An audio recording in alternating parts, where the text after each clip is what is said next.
This is Sarah Louise Hillam. She is my tormentor. Sarah has in the past made 3 harassment claims against me.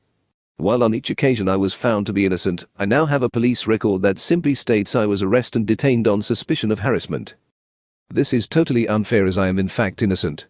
Despite all the evidence that proves me to be innocent, the police still suspect I have harassed Sarah Hillam, but they are unable to prove it. That same suspicion has spilt over into the civil courts and infected a number of district judges.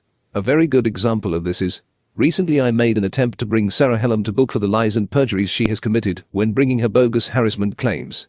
In my evidence I made the claim that I was found to be innocent by a magistrate's court.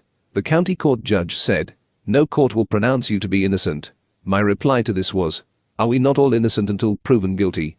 The judge was highly amused by my reply and actually laughed. An MG11 witness statement comes with a warning. This statement is true to the best of my knowledge and belief, and I make it knowing that, if it is tendered in evidence, I shall be liable to prosecution if I have willfully stated in it anything which I know to be false or do not believe to be true. Basically, this is a warning of perjury. Perjury comes with an automatic prison sentence. Sarah Hillam made and signed this MG11 witness statement at Penland Police Station on 9 February 2018. This statement was later submitted as evidence to a trial at Swansea Magistrates Court. This then means, by law, if Sarah Hillam is found to have told a lie in her MG11 witness statement, then Sarah Hillam has committed perjury and she should automatically go to jail. So let us take a look at what Sarah Hillam had to say in her statement. On page 2, paragraph 4 of Sarah Hillam's sworn MG11 witness statement, Sarah states the following. On the 19th January 2018, I spotted Bob outside my new address, in his white works van, at approximately 1600 hours. At this time I did not know how Bob knew where I lived. I did not go outside to speak to Bob. I was on my own at the address and concerned how he knew where I lived. Bob was outside my address for about 30 minutes.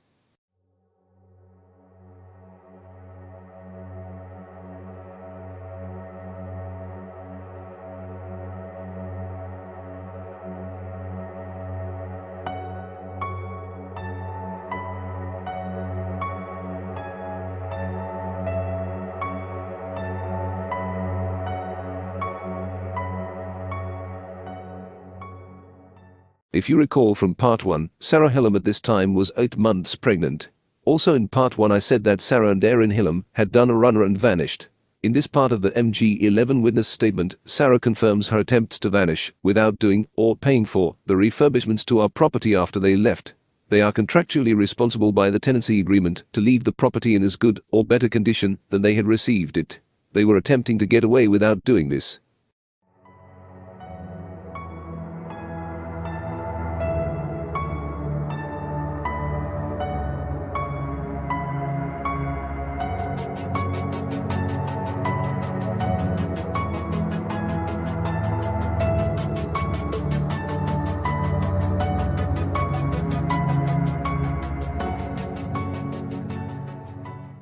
Due to tenancy issue, my mother Mary Bolam contacted my cousin, Angela Chaplow, who is a landlord, for advice. My solicitor then asked Sarah Hillam to go to a document marked occurrence details. This document came to me as a part of the CPS documentary evidence, in a bundle of papers marked unused evidence. So the CPS themselves provided this document. My solicitor asked Sarah Hillam, "Is Angela Chaplow your cousin?" Sarah answered, "Yes." My solicitor then asked, "Do you have any other cousins helping you to deal with Bob?" Sarah said, "No. Angela is the only one." My solicitor then asked, "Is Angela Chaplow in any way trained as a legal advisor or perhaps a solicitor?" Sarah answered, "No, she is not a solicitor." Then my solicitor directed Sarah Hillam to the unused bundle of papers and asked her to go to the occurrence details document. When Sarah Hillam finally found the right page, my solicitor then explained this evidence provided by the CPS was of recorded conversations between Sarah Hillam and the 101 specialist operator. My solicitor then quoted from the occurrence details document, dated as 21/18 at 13:40 hours.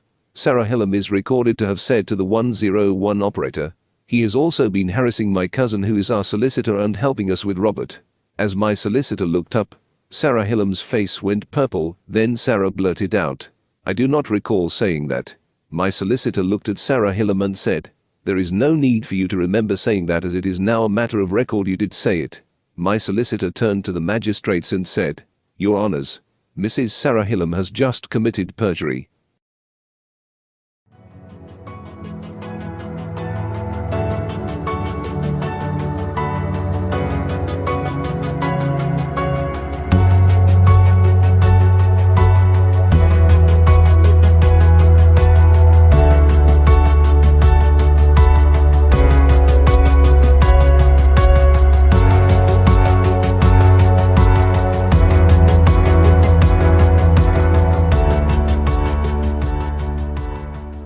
My solicitor asks Sarah Hillam to turn to her MG11 witness statement, page 3, paragraph 6. Then my solicitor read the following quotation. Due to my concern that Bob knew where I lived and the ongoing issue with the bungalow, I contacted the police via 101 on the 20th January 2018, and whilst I was on the phone to the police, I spotted him driving past my house. There is no reason for Bob to drive past my house as I live on a dead-end street. My solicitor asks Sarah Hillam, Is that correct? Sarah Hillam nodded her head and said, Yes. My solicitor asks Sarah Hillam to go back to the unused papers and the occurrence details document. Remember, this document was a part of the CPS evidence documentation. My solicitor reminded Sarah Hillam that this document was of recorded conversation with the 101 operator, and that it is now a matter of record what you said to the 101 operator is true. Sarah nodded. My solicitor said it is recorded that on 20th January during your phone conversation with 101 you did say, and I quote, Robert was also outside my property about 30 minutes ago. He is gone now. My solicitor looked up and just stared at Sarah Hillam. You could see Sarah Hillam physically shrinking under my solicitor's glare. Then my solicitor said quietly, Which account is true? Did he drive past as you were on the phone to 101? Or was he there 30 minutes ago? Which is it? Sarah Hillam was almost in tears and spluttered. I don't recall saying that. As if she has been tutored to say it.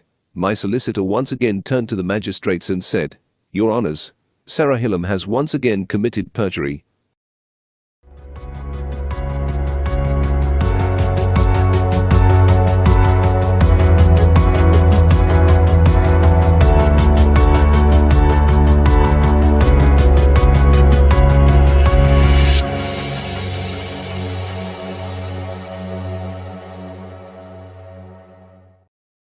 My solicitor asked Sarah Hillam to turn to her MG11 witness statement, page 4, paragraph 4. My solicitor read a passage from the statement.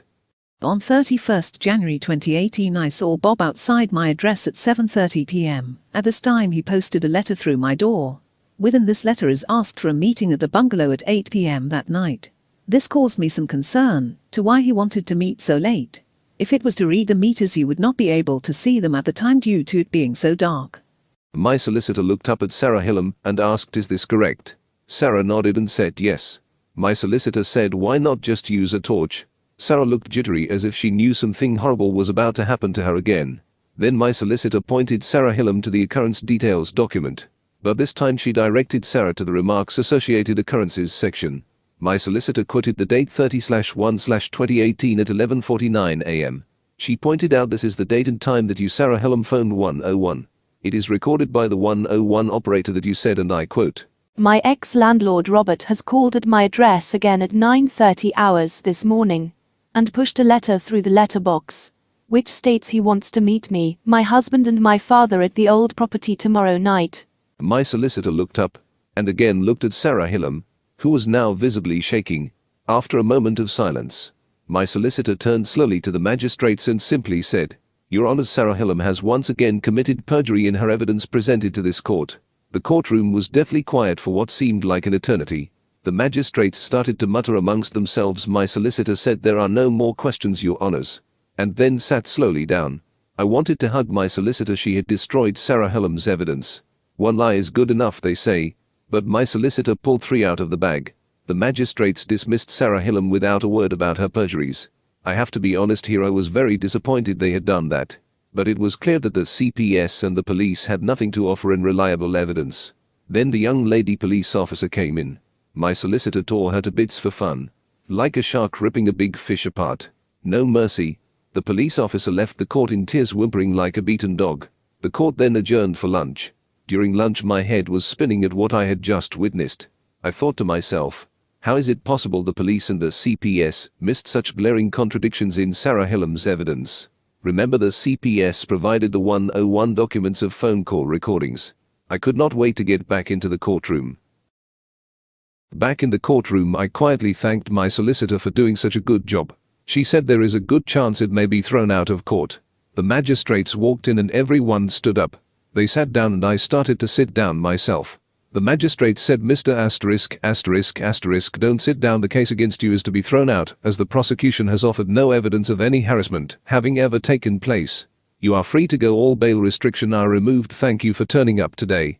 I said thank you and turned to walk out. My solicitor was almost jumping for joy. My wife and 3 witnesses waiting outside were cheering. We all went into a debriefing room and I asked about the perjuries Sarah Hillam had committed. My solicitor said contact the police and tell them to speak to the clerk of the court, give them the occurrence number.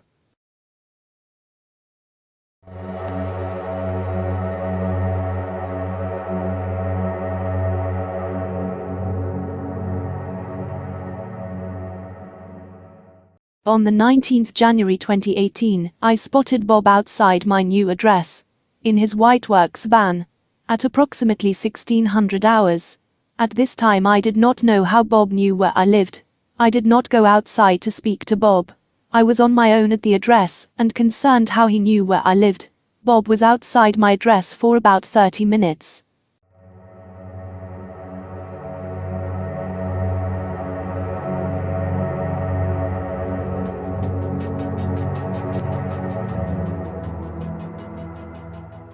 Sarah Hillam include this alleged incident of harassment to manipulate a very gullible, ultra-woke lady police officer.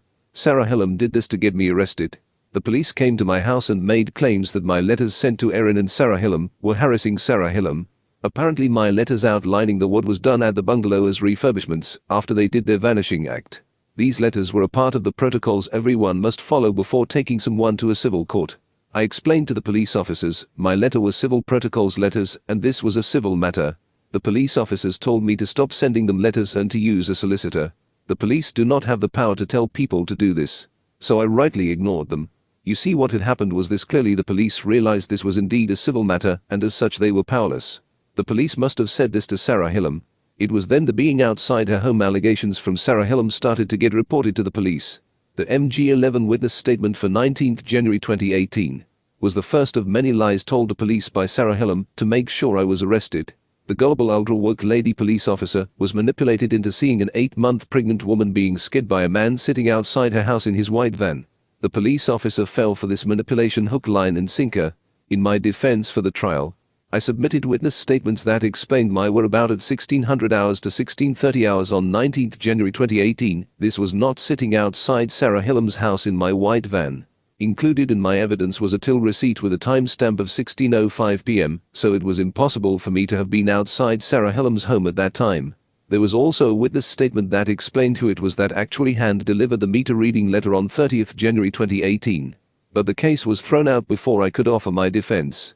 So clearly this very gullible lady police officer ignored all the very obvious contradictions in Sarah Hillam evidence. The lady police officer and her superiors also turned a blind eye to everything I had been saying and treated me, an innocent man, like a scumbag criminal. Soon after I was arrested for harassing Sarah Hillam. This is a clear dereliction of duty by the police officer and all the other police officers involved. Even the CPS fell for Sarah Hillam's narcissistic manipulations. After the trial I made a complaint to the IOPC about the poor investigation done by the police officers and their very clear dereliction of duty. The IOPC came back with this: the police officers did a proportionate investigation and that was that. This justice on a gigantic scale as the police and now the civil courts blatantly refuse to bring Sarah Hillam to book for what she has done. Not even so much as an arrest for wasting police time. This statement was made in answer to my IOPC complaint about my first arrest. My complaint was, the arrest made by PC... for harassment should not have taken place. What comes next is how the police very poor attempt to justify my arrest and being charged, when in actual fact there was no evidence of any harassment having ever taken place. The police say in their reply to my accusation, The arrest record states Mr. is the ex-landlord of the victim and is alleged to have repeatedly attended at the victim's home address and sent numerous messages causing her harassment, alarm and distress. There are suitable necessity reasons in allowing for a prompt and effective investigation and to protect vulnerable persons. This was authorized by the custody sergeant at the time and subsequently resulted in a CPS action plan prior to a police-authorized charge, with the arrest never coming into question. The justification for the charge was that Mr. has ignored 2 warnings from the police to go through suggested channels and has not done so.